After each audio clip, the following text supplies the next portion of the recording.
चलिए आप सभी विद्यार्थियों को एक और नए वीडियो में स्वागत है। हम लोग इस वीडियो में पढ़ेंगे 12th क्लास का मैथ में 3D यानी जिसको हम लोग कहते हैं त्रिविमीय ज्यामिति, 3 डायमेंशनल ज्योमेट्री। और 3 डायमेंशनल ज्योमेट्री को हम लोग इस चैप्टर में अध्ययन करेंगे जो आपको अध्याय पड़ता है 11 और 11.1, 11.2 और 11.3 इसके अंदर में आता है। आपको क्या बोलता है 3 डायमेंशनल ज्योमेट्री।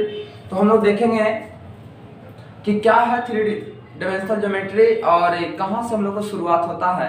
तो हम लोग नाम स्टार्ट करते हैं आज एक्सरसाइज 11 में। और 11.1 का पहले हम थ्योरी देंगे, कुछ बात बताएंगे, उसके बाद हम उस चैप्टर को खत्म करेंगे, उसके बाद हम लोग धीरे धीरे आगे बढ़ेंगे। तो सबसे पहले आपको यहाँ पर लिखा हुआ है त्रिविमीय ज्यामिति 3 डायमेंशनल ज्योमेट्री। जो इसमें पहला बात जो है आपको बता रहे हैं कि अगर कोई वेक्टर, हम लोग वेक्टर पढ़ के आए हैं 10.1, 10.2, 10.3 से, आपको यहाँ पर एक सदिश दिया हुआ है आर वेक्टर, मतलब कोई सदिश दिया हुआ है आर वेक्टर, यह A I cap plus B J cap plus C K cap, ठीक है। तो यहाँ पर आई का जो गुणांक दिख रहा है, जे का जो गुणांक दिख रहा है और के का जो गुणांक दिख रहा है बाबू, इसको हम लोग कहते हैं दिक् अनुपात। क्या कहते हैं? दिक् अनुपात कहते हैं, या इसको दिक् संख्या के नाम से भी जाना जाता है। यहाँ पर लिख दिए हैं ए बी सी को दिक् अनुपात या दिक् संख्या कहा जाता है। यानी कोई भी वेक्टर अगर आपको दिया हुआ है तो उस वेक्टर में आई का जो गुणांक होता है और जे का जो गुणांक होता है और के का जो गुणांक होता है उसको हम लोग कहते हैं दिक् संख्या, दिक् अनुपात कहते हैं या दिक् संख्या उसको कहा जाता है। इसके बाद हम आपको बता रहे हैं दिक् कोसाइन, दिक् कोज्या किसको कहेंगे। तो जब कोई भी रेखा या जब कोई भी वेक्टर एक्स अक्ष के साथ में अगर अल्फा कोण बनाता है, वाई अक्ष के साथ में अगर बीटा कोण बनाता है और जेड अक्ष के साथ में गामा कोण बनाता है, तो cos alpha, cos beta, cos gamma को दिक् कोज्या कहा जाता है। और जिसे हम लोग एल, एम और एन से सूचित करते हैं। यानी कॉस अल्फा को एल के बराबर कहते हैं, कॉस बीटा को एम के बराबर और कॉस गामा को एन के बराबर कहते हैं। यहाँ पर देखिए आपको लिख दिया गया है, देखिए क्या लिखा है। जब कोई रेखा एक्स अक्ष के साथ में अल्फा, वाई अक्ष के साथ में बीटा तथा जेड अक्ष के साथ में गामा कोण बनाता है तो cos alpha, cos beta, cos gamma को दिक् कोसाइन कहा जाता है या इसको दिक् कोज्या भी कहते हैं। सारा बात को कॉपी में नोट कर लीजिएगा, ठीक है। तो दिक् कोसाइन कहा जाता है जिसे हम लोग एल, एम, एन तथा एन से सूचित करते हैं। और यहाँ पर एक फिगर बनाया है, थोड़ा सा यहाँ छोटा फिगर है, देख लीजिए। अगर ई आपको वाई अच्छा है, ई जेड अच्छा है, ई एक्स अच्छा है, तीनों में कभी भी एक्स वाई जेड हो सकता है, उससे कोई दिक्कत नहीं है। यहाँ पर देखिए एक है रेखा है और ये जो है वाई अक्ष के साथ में बीटा बना रहा है कोण और जेड अक्ष के साथ में गामा और एक्स अक्ष के साथ में अल्फा कोण बना रहा है। तो हम लोग क्या कहते हैं, cos alpha, cos beta, cos gamma को दिक् कोसाइन या दिक् कोज्या के नाम से जाना जाता है, जिसे एल से सूचित करते हैं। एल बराबर कॉस अल्फा, एल बराबर कॉस बीटा है और एन बराबर कॉस गामा है। यहाँ से एक फार्मूला, ये आपको मेन ढीलिया बात है, जरा समझिए इसको। L square plus M square plus N square बराबर 1, मतलब दिक् कोज्या के वर्गों का योगफल कितना होता है? 1 होता है। दिक् कोज्या के वर्गों का योगफल 1 होगा। L square plus M square plus N square बराबर 1 और एल बराबर क्या है? कॉस अल्फा, तो cos square alpha plus cos square beta plus cos square gamma बराबर कितना हो गया? 1 हो गया। अगर यही कॉस को अगर हम साइन में कन्वर्ट करते हैं तो इसका फॉर्मूला जो हो जाता है आपको 2 हो जाता है, मतलब sine square alpha plus sine square beta plus sine square gamma बराबर कितना हो गया? 2 हो गया, ठीक है। एक बहुत इंपॉर्टेंट फार्मूला जिस तरह दिया, अगर कोई भी रेखा का आपको दिक् अनुपात दिया हुआ है, कोई भी रेखा का दिक् अनुपात दिया हुआ है तो उससे हम लोग दिक् कोज्या किस प्रकार से निकालेंगे। तो हम लोग दिक् कोज्या निकालते हैं। कॉस अल्फा का फॉर्मूला क्या होगा? a बटा root under a square b square c square और कॉस बीटा का फॉर्मूला b बटा root under a square plus b square plus c square. जहां तक आप जानते हैं कि हम लोग दिक् अनुपात को यानी दिक् संख्या को a से b से c से सूचित करते हैं और दिक् कोज्या को l, m और n से सूचित करते हैं। क्या समझे आप? दिक् कोसाइन को या दिक् कोज्या को एल, एम तथा एन से, लेकिन दिक् अनुपात जब बोलेगा, जब भी हम लोग को दिक् अनुपात का चर्चा होगा तो दिक् अनुपात को हम लोग ए से, बी से और सी से सूचित करते हैं, ठीक है। चलिए, तो कॉस अल्फा का फॉर्मूला यहाँ, कॉस बीटा का फॉर्मूला यहाँ और कॉस गामा का फॉर्मूला यहाँ लिखा हुआ है। कब? जब हम लोग को दिक् के क्या दिया रहे, जब हम लोग को दिक् अनुपात दिया रहे तब हम लोग दिक् कोज्या कैसे निकालेंगे। और दिक् कोज्या का फॉर्मूला क्या होगा? ऐसे तो हम लोग वेक्टर में पढ़ा है कि दिक् कोज्या का फॉर्मूला क्या होगा। तो दिक् कोज्या निकालने के लिए एक शॉर्ट तरीका बताया था, मात्रक सदिश निकाल दो, उसके जो अदिश गुणनफल होता है उसको जो अदिश से क्या बोलते हैं, जो अदिश घटक होता है उसी को हम लोग दिक् कोसाइन कहते हैं, ठीक है। तो इसके बाद फिर हम लोग आगे चलते हैं और आगे बात कुछ और बताते हैं क्या होगा। यहाँ के बाद हम लोग थोड़ा सा समझ लेते हैं एक बहुत भिविया बात जो आपको ऑब्जेक्टिव में काम करेगा कि दिक एक्स अक्ष का दिक कोसाइन क्या होगा। तो एक्स अक्ष का दिक कोसाइन होता है 1,0,0। एक्स अक्ष का दिक कोसाइन क्या होगा, बहुत भिविया क्वेश्चन है, इंपॉर्टेंट क्वेश्चन ऑब्जेक्टिव के लिए। एक्स अक्ष का दिक कोसाइन क्या होता है, तो एक्स अक्ष का दिक कोसाइन होता है 1,0,0। अगर पूछे वाई अक्ष का दिक कोसाइन क्या होता है, तो वाई अक्ष का दिक कोसाइन हो जाएगा 0,1,0। 0,1,0। अगर आपसे पूछा जाए कि जेड अक्ष का दिक कोसाइन क्या होगा, तो जेड अक्ष का दिक कोसाइन हो जाएगा आपको 0,0,1। ये तीनों अक्ष का दिक कोसाइन आपको एकदम याद करना ही होगा, एक आगे बात बहुत भी है, ठीक है, एकदम इंपॉर्टेंट बात है। एक्स अक्ष का दिक कोसाइन 1,0,0 होता है, वाई अक्ष का दिक कोसाइन 0,1,0 होता है। एक्सरसाइज 11.1 और पहला प्रश्न यहाँ है 3D में कि कोई भी रेखा जो है एक्स अक्ष के साथ में और वाई अक्ष के साथ में और जेड अक्ष के साथ में आपको 90, 135 और 45 डिग्री का कोण बना रहा है, तो उस रेखा का दिक कोज्या क्या होगा, उस रेखा का दिक कोसाइन क्या होगा।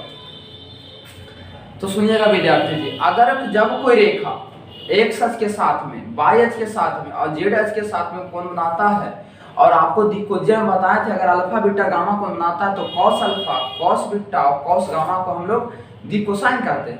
यहाँ बोला कि कोई रेखा एक्स अक्ष के साथ में 90 डिग्री का कोण और वाई अक्ष के साथ में 135 डिग्री का कोण और जेड अक्ष के साथ में 45 डिग्री का कोण बना रहा है, तो बताइए उस रेखा का दिक कोज्या क्या होगा। तो हम लोग मान लिए, हम लोग ने माना अल्फा बराबर एक्स अक्ष के साथ माना कि अल्फा है वाई के साथ में बीटा और जेड के साथ में गामा। तो अल्फा बराबर 90 डिग्री हुआ, बीटा बराबर 135 और गामा बराबर 45 डिग्री हुआ। जैसा कि हम लोग जानते हैं कि cos alpha, cos beta, cos gamma को ही हम लोग दिक कोज्या कहते हैं, इसलिए रेखा का हो जाएगा, रेखा का दिक कोज्या, रेखा का दिक कोज्या के बराबर क्या होगा, रेखा का दिक कोज्या हो जाएगा आपको कॉस अल्फा, यानी बोले तो कॉस अल्फा का मान 90 डिग्री, तो कॉस 90 का मान कितना होता है, कॉस 90 का मान 0, कॉस 90 का मान 0। उसके बाद कॉस आपका है बीटा, तो यहाँ पर देखिए कॉस बीटा के मान कितना हो गया 135 डिग्री और कॉस 135 का जो मान होता है आपको होता है -1/√2। इसके बाद कॉस बीटा के बाद कॉस गामा और कॉस गामा के मान बताइए कितना है 45 डिग्री, तो कॉस 45 के मान हो गया 1/√2। तो रेखा का दिक कोज्या हुआ क्या, लिखेंगे नीचे रेखा का दिक कोज्या बराबर 0 - 1/√2 और 1/2 है। जब कोई कोण दिले रहे और आपको दिक कोज्या निकालना हो तो कॉस अल्फा का मान, कॉस बीटा का मान, कॉस गामा का मान सब कोण बैठाइए और अपने आप जो भी मान निकलेगा, मान बैठेगा के बाद डिग्री का मान या कोण जिस प्रकार से मान हो, अगर कॉस के साथ में मान बैठेगा जो भी मान आएगा उसको हम लोग बोलेंगे दिक कोज्या। क्या बोलेंगे, दिक कोज्या। इसके बाद देखते हैं नेक्स्ट क्वेश्चन।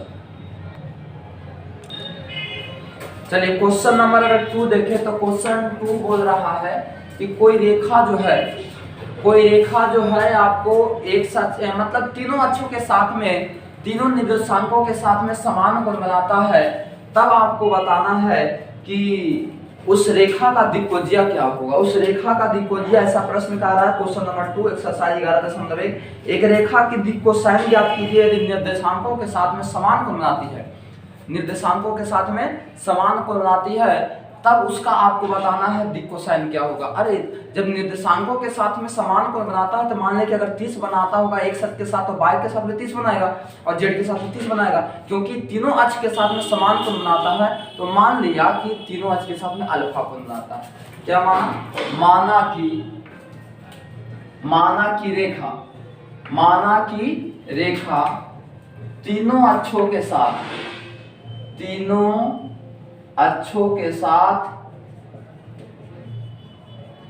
अल्फा कोण बनाती है। कौन सा कोण बनाती है, अल्फा कोण बनाती है।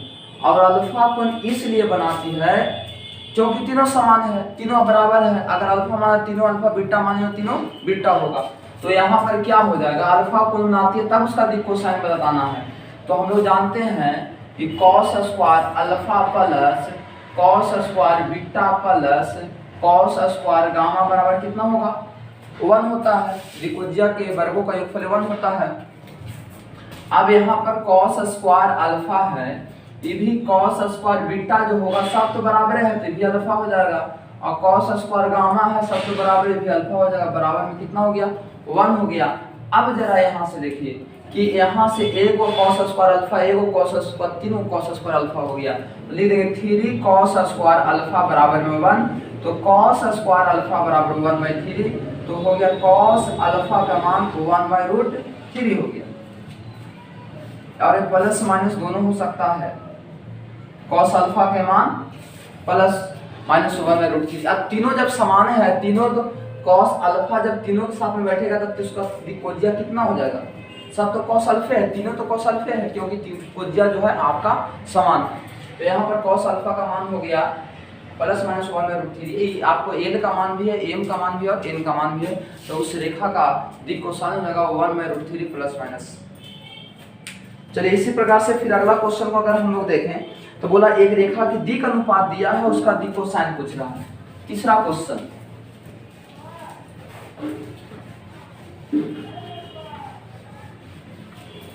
एक रेखा की दिक् अनुपात दिया है -18, 12 और -4, -18, 12 और -4।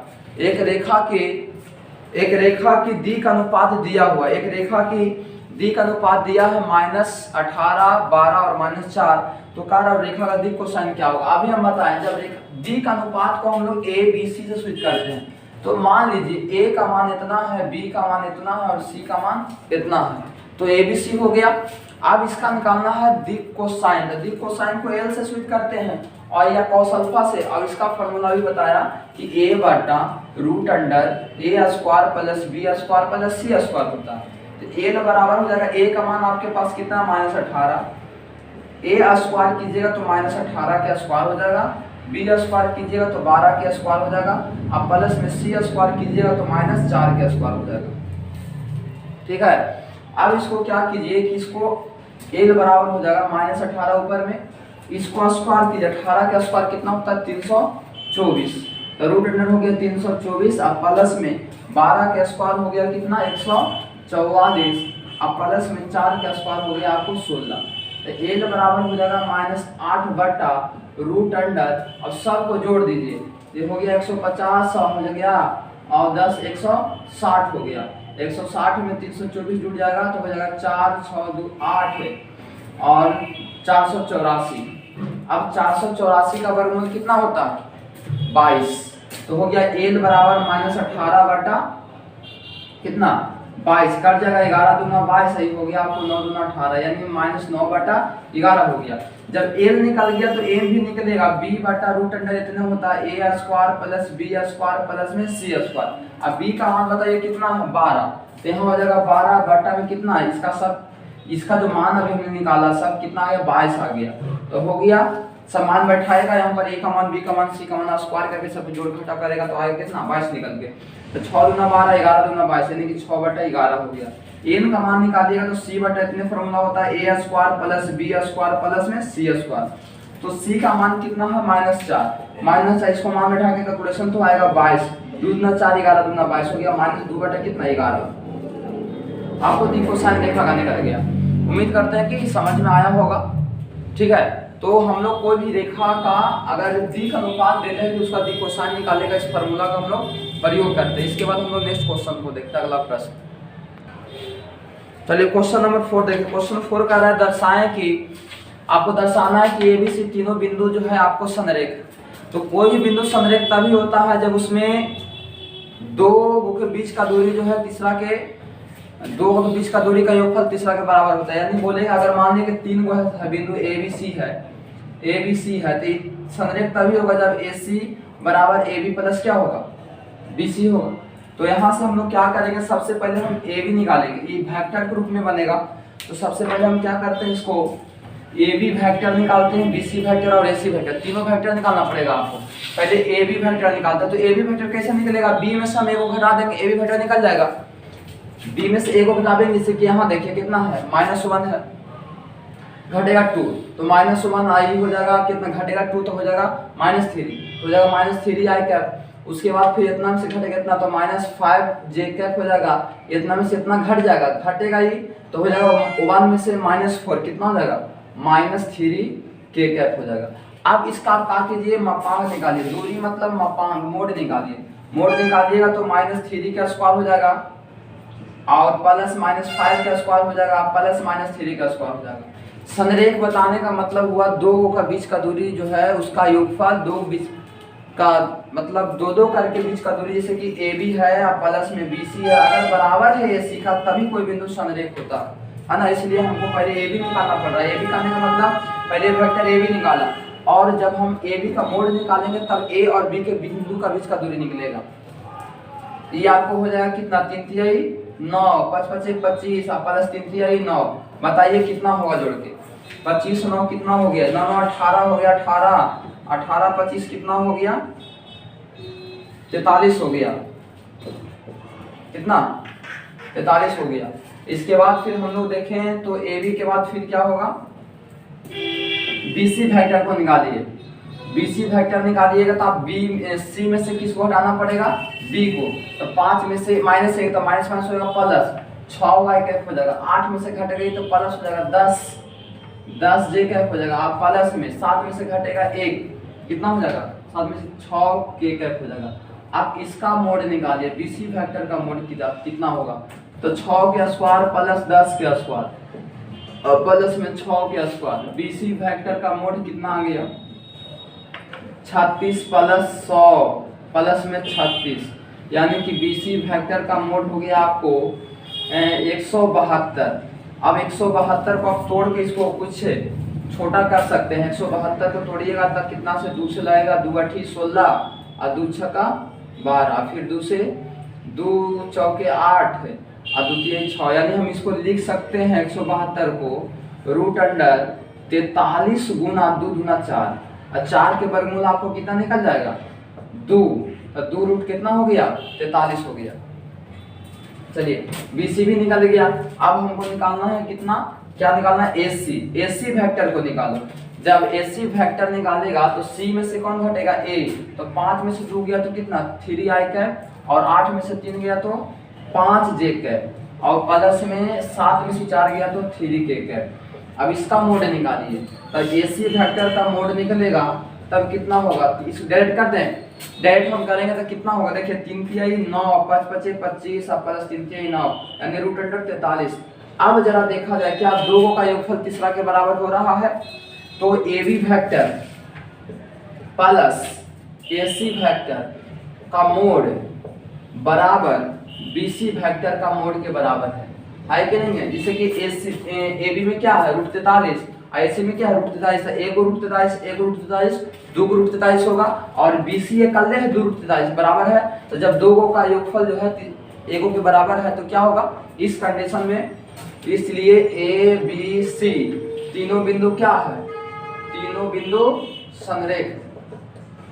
चलिए आपको क्वेश्चन नंबर 4 भी हो गया। इसके बाद एक्सरसाइज 11.1 का लास्ट क्वेश्चन और क्वेश्चन नंबर 5।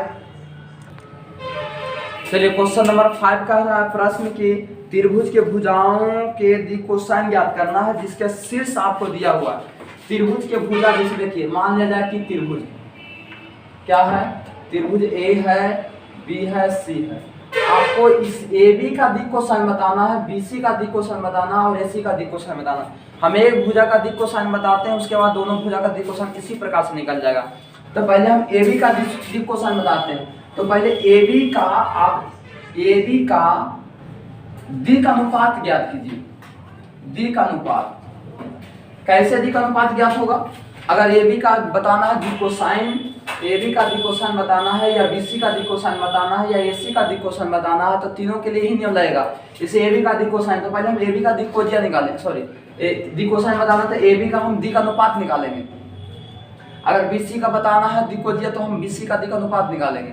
AC का बताना है दिक्कोजिया तो AC का दिक् अनुपात निकालेंगे। और दिक् अनुपात निकलेगा कैसे, दिक् अनुपात निकालने के लिए हम क्या करेंगे, B में से A को घटा देंगे, बिंदु B में से A का निर्देशांक को घटावेंगे, मतलब कि कहने का मतलब हुआ X निर्देशांक X के साथ Y का Y के साथ Z का Z के साथ घटावेंगे तो आपको AB का दिक् अनुपात निकलेगा। जैसे कि हम AB का निकाल रहे हैं तो -1 में से 3 घटेगा, तो -1 में 3 घटेगा तो -4 हो जाएगा। और यहाँ पर 1 में से 5 घटेगा -4 हो जाएगा, और 2 में से -4 घटेगा तो माइनस घटने का मतलब प्लस हो जाएगा, तो 4 2 6 हो जाएगा। ये आपको रेखा AB का मतलब भुजा AB का, इसको कह सकते हैं भुजा AB का दिक् अनुपात। जब दिक् अनुपात आपको मालूम है, या दिक् अनुपात को हम लोग AB से सूत्र करते हैं। A का मान हो गया -4, B का मान हो गया -4, C का मान हो गया 6। जब ABC मालूम हो, दिक् अनुपात मालूम हो, तो आपको दिक्कोजिया निकालने का फॉर्मूला दिया हुआ है। L बराबर A/√A² plus B² plus C²। आपको मालूम है L बराबर A का मान कितना -4 बटा रूट अंडर -4 के स्क्वायर प्लस -4 के स्क्वायर, अब प्लस में कितना 6 के स्क्वायर। इधर आइए तो L बराबर क्या हो जाएगा, बोलिए L का मान कितना हो जाएगा, आप इसको हल कर लीजिए। L का मान जो है आपको हो जाएगा, A का मान -4 हो गया बटा में, इसको अगर हम करेंगे तो 16 प्लस 36, यानी L बराबर हो गया -4 बटा रूट अंडर, जोड़ेंगे कितना होगा 16 32 और हो गया 8 हो गया, अच्छा 68 हो गया, 68 हो गया ना, 68 हो गया। उसके बाद हो गया आपको 68 का तो वर्गमूल निकलेगा नहीं, L बराबर -4 बटा 68 को अगर हम तोड़े तो 2 से 2 3 6 2 चौके 8 फिर 2 से 17, यानी कि हम लिख सकते हैं 17 चौके 68 17 दूना 4, तो L बराबर हो गया -4 बटा 2√17। L का मान निकल गया। ठीक है, अगर हम M निकाले तो उसी प्रकार से B बटा root under A² plus B² plus C²। अब बताइए B का मान हमको कितना -4 बटा root under A² B² C²। इसका मान अभी हम निकाले A², देखिए A² यहाँ से आ गया यहाँ 2√17, तो आपको कट गया, ये कट जाएगा 2 3 4 में -2 बटा √17। उसी प्रकार से भी कट गया -2 बटा √17। और n का मान भी पैसा निकाल लीजिए, C बटा रूट अंडर इतना, फिर इतना निकाला, फिर यही पूरा प्रक्रिया जो आपको BC के लिए करना पड़ेगा, यही पूरा प्रक्रिया आपको AC के लिए करना पड़ेगा। उम्मीद करते हैं कि समझ में जरूर आया होगा।